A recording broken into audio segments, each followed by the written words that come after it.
오늘의 말씀은 예레미야 48장입니다. 모압에 관한 것이라. 만군의 여호와 이스라엘의 하나님께서 이와 같이 말씀하시되, 오라 느보여 그가 유린당하였도다. 기랴다임이 수치를 당하여 점령되었고 미스갑이 수치를 당하여 파괴되었으니 모압의 찬송 소리가 없어졌도다. 헤스본에서 무리가 그를 해하려고 악을 도모하고 이르기를, 와서 그를 끊어서 나라를 이루지 못하게 하자 하는도다. 만면이여, 너도 조용하게 들으니 칼이 너를 뒤쫓아 가리라. 호로나임에서 부르짖는 소리여, 황폐와 큰 파멸이로다. 모압이 멸망을 당하여 그 어린이들의 부르짖음이 들리는도다. 그들이 루잇 언덕으로 올라가면서 울고 호로나임 내리막길에서 파멸의 고통스런 울부짖음을 듣는도다. 도망하여 내 생명을 구원하여 광야의 노간주 나무같이 될지어다. 내가 내 업적과 보물을 의뢰함으로 너도 정복을 당할 것이요, 그모스는 그의 제사장들과 고관들과 함께 포로되어 갈 것이라. 파멸하는 자가 각 성읍에 이를 것인즉 한 성읍도 면하지 못할 것이며, 골짜기가 멸망하였으며 평지는 파멸되어 여호와의 말씀과 같으리로다. 모압에 날개를 주어 날아 피하게 하라. 그 성읍들이 황폐하여 거기에 사는 자가 없으리로다. 여호와의 일을 게을리하는 자는 저주를 받을 것이요, 자기 칼을 금하여 피를 흘리지 아니하는 자도 저주를 받을 것이로다. 모압은 젊은 시절부터 평안하고 포로도 되지 아니하였으므로 마치 술이 그 찢기 위에 있고 이 그릇에서 저 그릇으로 옮기지 않음 같아서 그 맛이 남아 있고 냄새가 변하지 아니하였도다. 그러므로 여호와께서 말씀하시니라. 날이 이르리니 내가 술을 옮겨 담는 사람을 보낼 것이라. 그들이 기울여서 그 그릇을 비게 하고 그 병들을 부수리니 이스라엘 집이 베델을 의뢰함으로 수치를 당한 것 같이 모압이 그못으로 말미암아 수치를 당하리로다. 너희가 어찌하여 말하기를 우리는 용사요 능날한 전사라 하느냐. 만군의 여호와라 일컫는 왕께서 이와 같이 말하노라. 모압이 황폐하였도다. 그 성읍들은 사라졌고 그 선택받은 장정들은 내려가서 죽임을 당하니 모압의 재난이 가까웠고 그 고난이 속히 닥치리로다. 그의 사면에 있는 모든 자요, 그의 이름을 아는 모든 자요, 그를 위로하며 말하기를 어찌하여 강한 막대기 아름다운 지팡이가 부러졌는고 할지니라. 디본에 사는 딸아, 내 영화에서 내려와 메마른 데 앉으라. 모압을 파멸하는 자가 올라와서 너를 쳐서 내 요새를 깨뜨렸음이로다. 아로엘에 사는 여인이여, 길 곁에 서서 지키며 도망하는 자와 피하는 자에게 무슨 일이 생겼는지 물을지어다. 모압이 패하여 수치를 받나니 너희는 울면서 부르짖으며 아르논가에서 이르기를 모압이 황폐하였다 할지어다. 심판이 평지에 이르렀나니 곧 홀론과 야사와 메바앗과 디본과 느보와 벳디블라다임과 기랴다임과 벳가물과 벳무온과 그리욤과 보스라와 모압 땅 원근 모든 성읍에로다. 모압의 뿔이 잘렸고 그 팔이 부러졌도다. 여호와의 말씀이니라. 모압으로 취하게 할지어다. 이는 그가 여호와에 대하여 교만함이라. 그가 그 토한 것에서 뒹굴므로 조롱거리가 되리로다. 내가 이스라엘을 조롱하지 아니하였느냐? 그가 도둑 가운데에서 발견되었느냐? 내가 그를 말할 때마다 내 머리를 흔드는도다. 모압 주민들아, 너희는 성읍을 떠나 바위 사이에 살지어다. 깊은 골짜기 어귀에 깃들이는 비둘기같이 할지어다.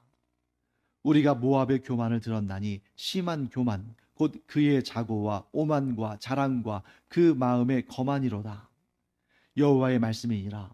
내가 그의 노여움의 허탄함을 아노니 그가 자랑하여도 아무것도 성취하지 못하였도다.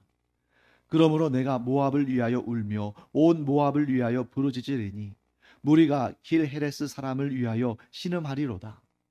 신마의 포도나무여, 너의 가지가 바다를 넘어 야셀 바다까지 뻗었더니 너의 여름 과일과 포도 수확을 탈취하는 자가 나타났으니 내가 너를 위하여 울기를 야셀이 우는 것보다 더하리로다. 기쁨과 환희가 옥토와 모압 땅에서 빼앗겼도다. 내가 포도주 틀에 포도주가 끊어지게 하리니 외치며 밟는 자가 없을 것이라. 그 외침은 즐거운 외침이 되지 못하리로다. 헤스본에서 엘르알레를 지나 야하스까지와 소알에서 호로나임을 지나 에글랏 셀리시아에 이르는 지역에 사는 사람들이 소리를 내어 부르짖음은 니무림의 물도 황폐하였음이로다. 여호와의 말씀이라. 모압 산당에서 제사하며 그 신들에게 분향하는 자를 내가 끊어버리리라. 그러므로 나의 마음이 모압을 위하여 피리같이 소리내며 나의 마음이 길헤레스 사람들을 위하여 피리같이 소리내나니 이는 그가 모은 재물이 없어졌음이라. 모든 사람이 대머리가 되었고 모든 사람이 수염을 밀었으며 손에 칼자국이 있고 허리에 굵은 배가 둘렸고 모압의 모든 지붕과 거리 각처에서 술피 우는 소리가 들리니 내가 모압을 마음에 들지 않는 그릇같이 깨뜨렸음이라. 여호와의 말씀이니라. 어찌하여 모압이 파괴되었으며 어찌하여 그들이 애곡하는가. 모압이 부끄러워서 등을 돌렸도다. 그런즉 모압이 그 사방 모든 사람의 조롱거리와 공포의 대상이 되리로다. 이는 여호와의 말씀이니라. 보라, 그가 독수리같이 날아와서 모압 위에 그의 날개를 펴리라. 성읍들이 점령을 당하며 요새가 함락되는 날에 모압 용사의 마음이 산고를 당하는 여인 같을 것이라. 모압이 여호와를 거슬러 자만하였으므로 멸망하고 다시 나라를 이루지 못하리로다. 여호와의 말씀이니라. 모압 주민아, 두려움과 함정과 올무가 내게 닥치나니 두려움에서 도망하는 자는 함정에 떨어지겠고 함정에서 나오는 자는 올무에 걸리리니 이는 내가 모압이 벌받을 해가 임하게 할 것임이라. 여호와의 말씀이니라. 도망하는 자들이 기진하여 헤스본 그늘 아래에 서니 이는 불이 헤스본에서 나며 불길이 시온 가운데 나서 모압의 살적과 떠드는 자들의 정수리를 사름이로다. 모압이여, 내게 화가 있도다. 그모스의 백성이 망하였도다. 내 아들들은 사로잡혀 갔고 내 딸들은 포로가 되었도다. 그러나 내가 마지막 날에 모압의 포로를 돌려보내리라. 여호와의 말씀이니라. 모압의 심판이 여기까지니라. 네, 오늘 본문의 말씀에서 하나님의 그 심판의 선포가 나타나는데, 자, 어떤 나라에 대한 하나님의 심판의 선포겠습니까? 모압이겠죠. 그리고 오늘 우리가 47절이라 되는 이 긴 구절을 읽었습니다만 이 모압에 대한 심판이 다른 나라들의 심판의 내용보다 훨씬 길어요. 우리가 앞서 두 나라를 살펴봤죠. 애굽도 나왔고 그 다음에 블레셋이 나왔습니다. 그리고 오늘 여기에서 모압이 나오고 이 이후로 또 암몬, 뭐 또 에돔 이런 나라들도 나올 거예요. 그런데 모압에 관한 하나님의 심판의 메시지가 제일 길어요. 왜 그랬을까요? 그 이유는 오늘 본문에 나오는 아주 반복되는, 조금 그 형태는 다르지만 같은 내용의 반복되는 단어 때문입니다. 그 단어가 뭘까요? 교만이죠. 어디는 거만이라고도 돼 있고 여러 표현들을 썼습니다만 결국에는 하나의 단어로 우리가 요약할 수 있습니다. 모압은 그의 교만 때문에 하나님의 심판을 받았다. 하나님께서 가장 미워하시는 죄가 뭡니까? 교만이다. 그 교만 중에서도 가장 최고의 교만 무엇입니까? 하나님을 부인하고 하나님 없이 살아가는 인생. 이 모압이 하나님을 부인하고 하나님 없이 살아가는 인생을 살아가는 사람들로 가득 찼기 때문에 하나님께서 가장 두려운 심판을 내리신 것입니다. 자, 오늘 본문의 말씀 보시면 여러 도시들 이름이 나오잖아요. 여러분들 다 외우실 필요도 없습니다. 오늘 본문에 많은 성읍들, 많은 도시들의 이름이 나오는데 이게 전부 어디에 있는 도시들이에요? 어디에 있는 성읍들입니까? 모압에 있는 성읍들이죠.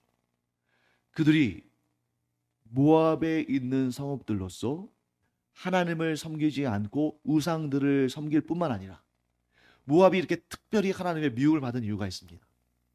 왜 그럴까요? 주변에 있는 나라들, 암몬, 또 뭐 에돔, 애굽, 블레셋 다 하나님의 심판을 받았습니다만 모압이 특별히 이렇게 하나님으로부터 더 극심한 책망을 받고 심판을 받은 이유 뭐냐면 이스라엘이 하나님의 회초리를 맞고 그들이 바벨론에 의해서 무너질 때 가장 많이 조롱했어요. 가장 많이 조롱했기 때문에 그것을 두고 하나님께서 이와 같이 처절하게 응징하시는 것입니다. 자, 여러분, 이스라엘 지도를 머릿속에 한번 그려보세요. 이스라엘이 위치한 곳은 가나안 땅이죠. 그 가나안 땅의 서쪽은 무엇입니까? 바다입니다. 가나안 땅의 서쪽은 바다예요. 지중해입니다. 그리고 그 동쪽은 무엇입니까?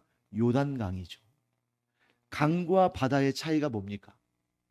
바다는 워낙 큰 물이라서 그 바다는 아주 망망대해 멀리 떨어졌기 때문에 그 옆에 나라가 없죠. 반면에 강은 어떤 특징이 있습니까? 육지 한가운데 있는 것이기 때문에 그 강을 건너면 다른 나라나 민족들을 만나게 되죠. 그래서 이 이스라엘은 아주 독특한데 남쪽으로는 광야가 있습니다. 물론 남서쪽으로 블레셋과 에돔, 블레셋과 애굽 이런 나라들이 있습니다만 이 가나안 땅의 남쪽은 광야예요. 황량한 곳입니다. 그리고 이 가나안 땅의 북쪽, 이스라엘의 북쪽은 대대로 강한 나라들이 자리를 잡았습니다. 예를 들면 북이스라엘을 멸망시킨 아수르, 남유다를 멸망시킨 바벨론, 또 그 바벨론을 멸망시킨 바사, 페르시아, 또 그 페르시아를 멸망시킨 헬라, 그리스, 또 그 그리스를 멸망시킨 로마. 전부 이 북쪽에서 오는 세력들은 너무너무 강한 나라들이에요. 반면에 이 가나안 땅, 즉 이스라엘의 동쪽에 있는 요단강 너머에 있는 나라들은 그만한 나라들입니다. 그만한 나라들. 예를 들면 뭡니까? 북쪽에서부터 순서대로 암몬, 그 다음에 모압, 그 밑으로 에돔. 이 세 나라가 아주 이 이스라엘과 함께 그만한 나라들끼리 그냥 아웅다웅 계속 싸우고 다투고 그렇게 살았어요. 사실 여러분, 큰 나라와 작은 나라 사이에는 전쟁할 일이 별로 없죠. 전쟁이 일어났다면 그냥 작은 나라가 망하는 거죠. 그렇기 때문에 작은 나라는 큰 나라에 대해서 함부로 이렇게 대적하지 못합니다. 나라가 망하니까. 그래서 상대적으로 전쟁이 많이 나지 않았어요. 그냥 일방적으로 당하는 거죠. 하지만 이 이스라엘과 그 동쪽에 있는 암몬, 모압, 에돔 이런 나라들은 그냥 크기도 비슷비슷하고 힘도 비슷비슷하고 그러니까 계속 싸우고 다퉜습니다. 그런데 아이러니하게도 이렇게 계속 싸우고 다퉜던 그 암몬, 모압, 에돔은 사실은 이스라엘과 친족 관계에 있던 나라들이죠. 자, 암몬과 모압은 누구의 후손들입니까? 아브라함의 조카 롯의 후손들입니다. 그러니까 이 이스라엘 백성들이 자신들의 조상을 물론 우리는 이스라엘의 자손이다 해서 야곱으로 삼습니다만 사실 정작 이스라엘 백성들이 자신들의 조상으로 여기는 진정한 조상은 누구예요? 아브라함이잖아요. 근데 아브라함의 조카 롯이 그들의 조상이니까 암몬과 모압의 조상이니까 당연히 친족 관계입니다. 그 다음에 에돔은 또 누구의 후손들입니까? 이삭의 큰아들인 에서의 후손들이죠. 그러니까 이 혈통으로 따지면 암몬, 모압, 에돔은 그 어떤 나라, 어떤 민족보다 이스라엘과 가깝고 서로 도움을 주고 사실 바벨론이 치고 내려와서 유다 왕국을 멸망시키려고 할 때 자기들이 목숨을 걸고 나와서 함께 도와줘야 되는 그런 나라 아닙니까? 왜? 친족이니까. 그런데 어떻게 합니까? 친족 관계임에도 불구하고 철천지 원수예요. 마치 북한과 남한과 비슷하죠. 한 민족인데 전 세계에서 가장 으르렁거리는 그러한 국가가 돼버렸잖아요. 그러니까 이 유다 왕국이 바벨론에게 멸망당할 때 사실 그 이유는 하나님께서 이 유다를 회복시키시기 위해서 하나님께서 바벨론의 느부갓네살 왕을 도구로 사용하셔서 이 유다 왕국을 심판하신 것인데 모압은 그 모습을 보면서 어떻게 했습니까? 조롱한 것이죠. 어떻게 조롱했을까요? 코 봐라, 너희가 그렇게 하나님만 믿고 하나님만 섬기고 한다고 하더니 결국에는 그 꼴이 났구나. 우리가 섬기는 신들이 훨씬 강하다. 왜? 우리는 아직까지 나라가 망하지 않았으니까. 그런데 여러분, 그 다음은 모압 차례라는 거죠. 왜요? 하나님께서 이 이스라엘 민족을 치신 이유는 그 언약 백성이 잘못된 길로 가기 때문에 그들을 돌이켜 하나님께서 뜻하신 길로 가도록 그들에게 징계를 하신 것이지만 이 모압은 무엇 때문에 하나님께서 치셨습니까? 그들이 하나님을 믿지 않을 뿐만 아니라 하나님의 백성들을 조롱하고 모욕했기 때문에 하나님께서 치신 것입니다. 자, 예를 들어 보겠습니다. 내 자녀가 잘못된 길로 갈 때 그 자녀를 부모가 징계하지 않는다면 그것은 큰 문제가 있는 거죠. 잘못된 길로 가면 그 부모가 그 자녀를 꾸짖고 징계해서 올바른 길로 가도록 만드는 것이 부모의 마땅한 도리입니다. 하나님께서 지금 그 일을 하시는 거예요. 자, 그런데 아무리 내 자식이 불효하고 문제를 일으키고 부모에게 근심이 됐다 할지라도 다른 사람, 내 자녀의 친구, 다른 이가 내 자녀를 괴롭힌다면 그거 가만두고 볼 부모는 없는 거죠. 아무리 내 자녀가 지금 문제가 있고 지금 부모를 막 이렇게 너무 괴롭게 하고 정말 그 마음에 막 이 열불이 일어나서 징계를 막 하고 하는 그런 상황이라 할지라도 자기 자식을 괴롭히는 자를 좋아할 리가 없겠죠. 그래서 하나님께서 이런 모압을 응징하시는 것입니다. 자, 모압을 하나님께서 응징하실 때에 그 대표적인 이유가 무엇이었다? 방금 전에 우리 살펴봤죠? 교만이었다. 여러분, 차라리 형통하지 못한 자가 가난을 경험하면 그렇게 뭐 좀 힘들긴 하지만 조금 더 힘들어졌지만 막 그렇게 막 그 무너지고 절망하고 그러진 않을 거예요. 뭐 예를 들면 집안의 재산이 한 1,000만 원 정도밖에 없는데 한 500만 원 정도 빚을 지게 됐습니다. 힘들죠. 하지만 그 충격이 그렇게 크진 않을 거란 말입니다. 그런데 1,000억 원을 가지고 있는 기업이 500억 원을 그 1,000억 원을 다 날리고 500억 원을 빚을 지게 됐다면, 아니 그보다 더 크게 몇 조 원의 자산을 가지고 있는 대기업이 수조 원의 빚을 져야 되는 상황이라면 충격이 엄청나지 않겠습니까? 자, 모압이 자기 자랑을 하지 않았더라면, 교만하지 않았더라면 하나님의 이 징계를 받을 때에 그나마 덜 힘들었을 텐데 지금 모압이 얼마나 교만해요? 뭐라고 말합니까? 우리는 정복당한 적이 없다. 우리는 아무리 강한 나라에 의해서도 무너진 적이 없다. 겉으로 보면 정말 최전성기에 해당하는 그런 모습입니다. 실제로 그랬죠. 이 당시에 모압이 그 모압 역사상 가장 강한 그러한 역사를 경험하고 있었습니다. 그런데 하나님께서 바벨론을 도구로 모압을 치시니까 그냥 무너졌죠. 그랬더니 어떤 말이 들리는가? 자, 17절 말씀 볼까요? 그의 사면에 있는 모든 자요, 그의 이름을 아는 모든 자요, 그를 위로하며 말하기를 어찌하여 강한 막대기, 아름다운 막대기 지팡이가 부러졌는고 할지니라. 모압이 아무리 강하고 아무리 전쟁에 능하다 할지라도 하나님을 대적하여 이길 수는 없죠. 그렇기 때문에 이들의 교만이 이들을 더 비참하게 만들었습니다. 또한 이들이 이스라엘이 바벨론의 공격을 받아서 무너질 때에 이스라엘을 조롱하지 않았더라면, 이스라엘을 향해서 모욕하지 않았더라면 덜 창피할 텐데, 그들이 이스라엘을 향해서 모욕과 조롱을 쏟아부었는데, 저주를 쏟아부었는데 지금 그들이 똑같은 처지가 되니까 얼마나 더 부끄러워요. 사랑하는 성도 여러분, 이것은 지금 장차 일어날 그런 역사에 관한 하나님의 예언의 말씀이 예레미야를 통해서 선포된 것입니다만, 이 말씀이 오늘날 우리의 역사에 똑같이 반복될 수 있다.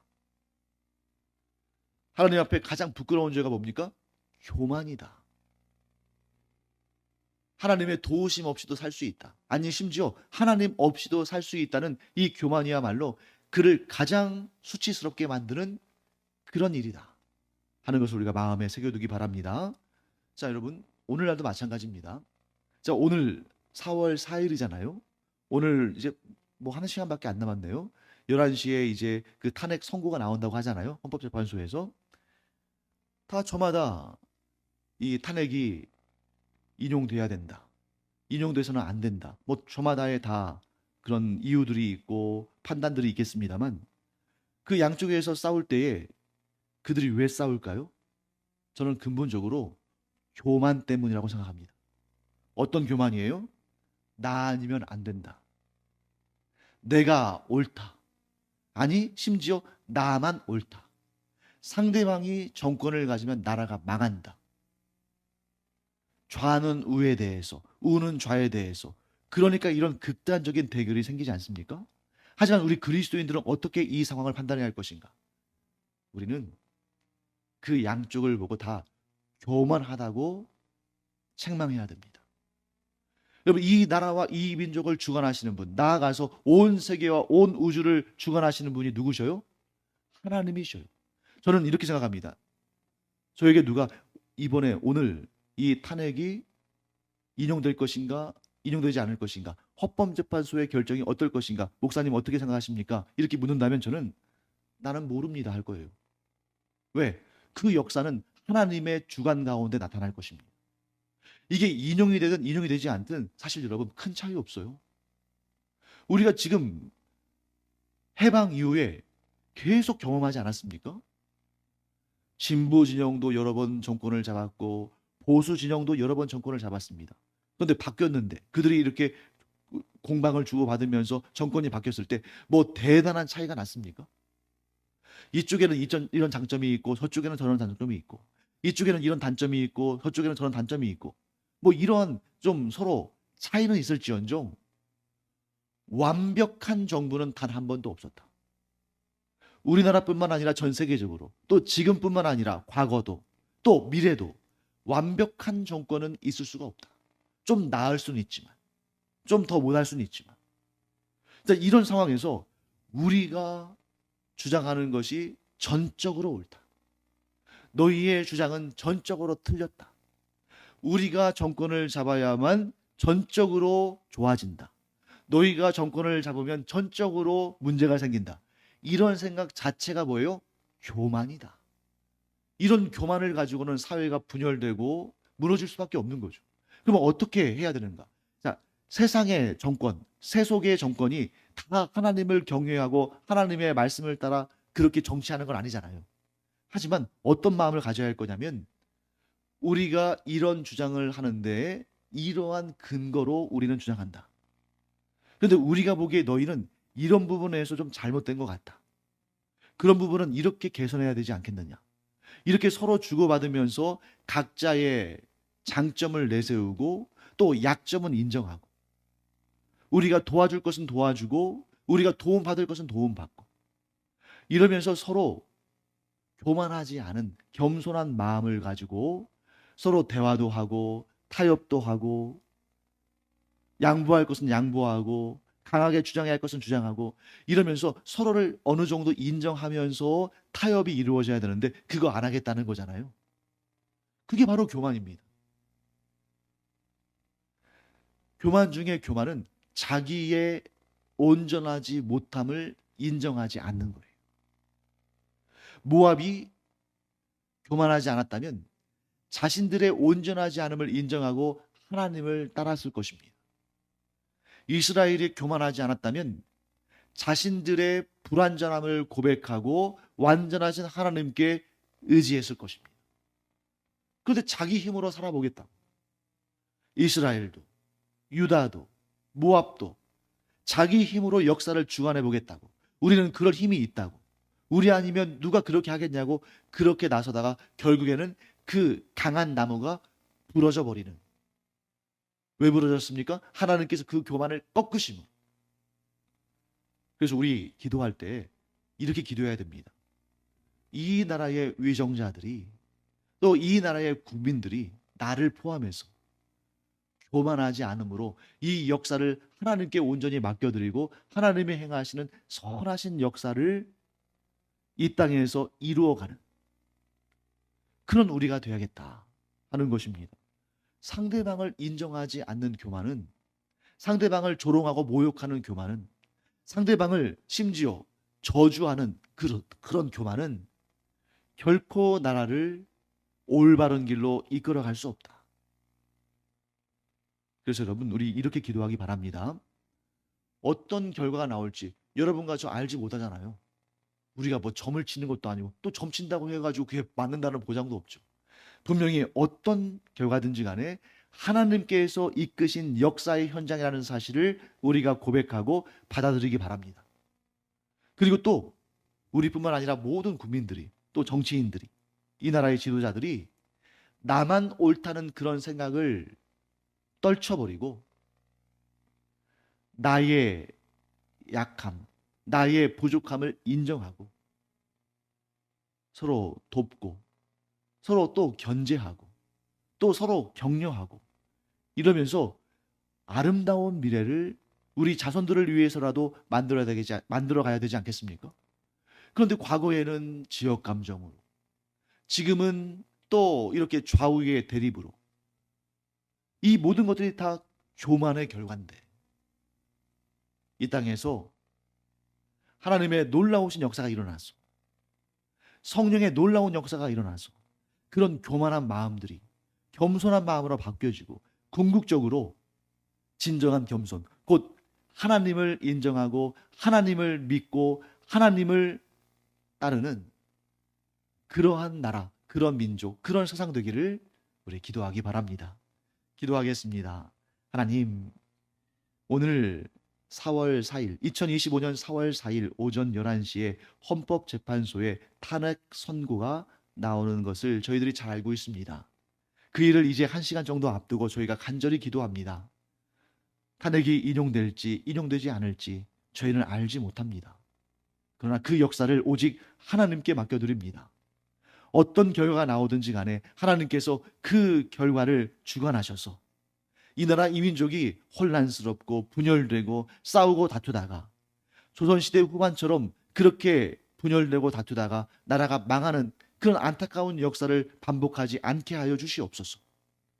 어떤 결과가 나오든 겸허하게 겸손하게 그 결과를 받들게 하여 주시옵시고, 또한 어떤 세력이 정권을 잡든지 간에 자기만 옳다고 생각하고 자기 뜻대로만 하려는 것이 아니라 완벽하지 못하다는 것을 인정하고 자신의 부족함을 다른 이들과 함께 도움을 받아서 협력해서 채워나가며, 그래서 결국 이 나라 이민족을 올바른 길로 이끌어가는 그런 지도자들이 되게 하여 주시옵소서.